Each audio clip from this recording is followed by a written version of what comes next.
So one of the things that I wanted to do when obviously the news broke last week was come up and deliver to you a very similar message to what I've delivered to other members in similar departments, which is just because the university have announced this does not mean it is going to happen. And you are a really crucial part in changing the trajectory of what could happen in the next few months. You are an incredibly well organised and strong branch. We know that from the pandemic, you know, the way in which you sprung into action as a branch to make sure that you remain safe and students did was incredibly impressive. The capacity that your branch has to organise quickly and get a positive result in a ballot is going to be absolutely crucial in the next few months. If you are one of the people, the hundreds of people that have already participated in that indicative ballot, well done.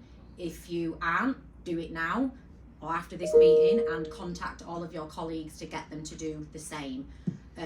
I know that that's going well already and it only opened last week, but being able to lay that on the table in front of management will be really powerful for your executive to be able to do. For us to be able to announce that we are rapidly opening an industrial action ballot and get a really strong response from that, again, will not only create pressure for you here locally, but all of this, it's not on the screen anymore, but that headline of 12.5 million, we will be able to keep creating new headlines, which is Northumbria staff are not having this. Northumbria staff are fighting back. You know, and I think what you said in terms of students, it is disappointing that the student union haven't stepped into the space that you want them to, but other students will. And creating those bonds and those links and supporting them has been crucial at other universities. Now I'm going to just use Aberdeen, and I'm also going to use the University of the Highlands and Islands as two examples.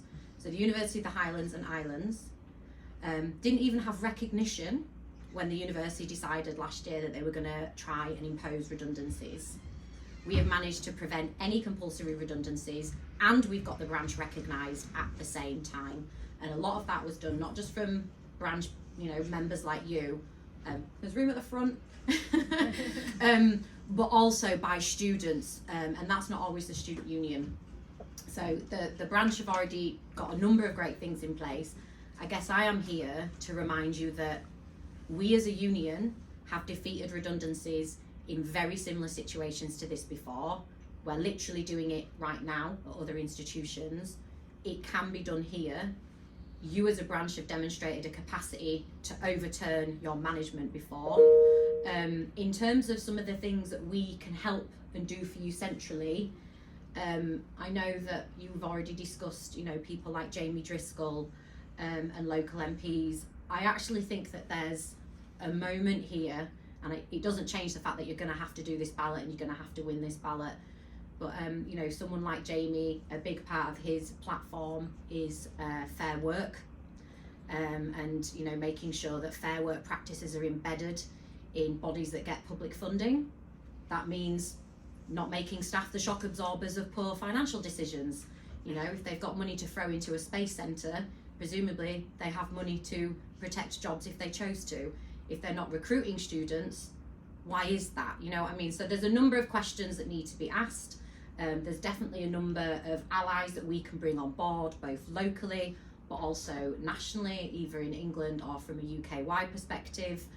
We have made a pot of money available to branches, so your branch will be able to use it if there was a local event up here that you wanted to draw attention to, that you wanted to demo.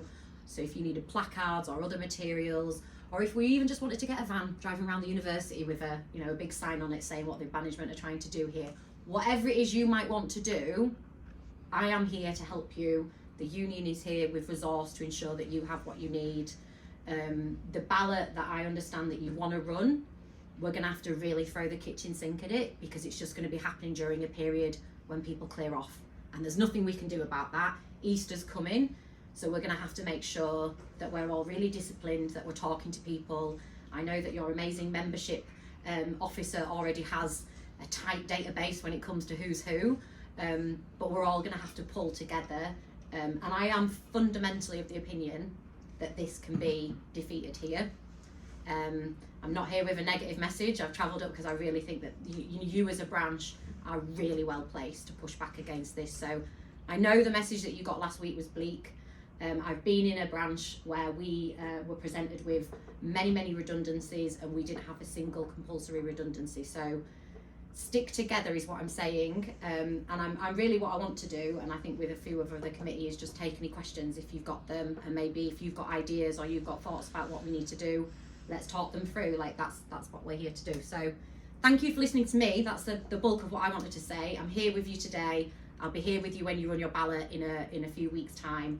I'll be here with you when you win your ballot, and hopefully, you know, we'll be able to push and get the university to sort of back down on this before it gets to a point of taking action. But if I need to be here with you on a picket, I'll be here too, and I'll be on the news banging the drum about this, or anywhere else that we need to be, because this is a general election year, you know, not just for your Metro Mayor, and we need to make sure that anyone that is asking for our vote is making sure that they're protecting our jobs and that they're protecting funding that goes into education, so we don't have this vampiric model where one institution hoovers up all the students, or we have a model that only works if it exploits its staff. Like, that is not a system that's sustainable. So I know this is an awful situation, but I think we have to, well, I'm here saying I'm here to throw the kitchen sink at it. I'm assuming you're all in this meeting because you are too, and let's, you know, take the fight to them that they didn't think they were going to get, essentially. So thank you. Thank you, Jo. You share and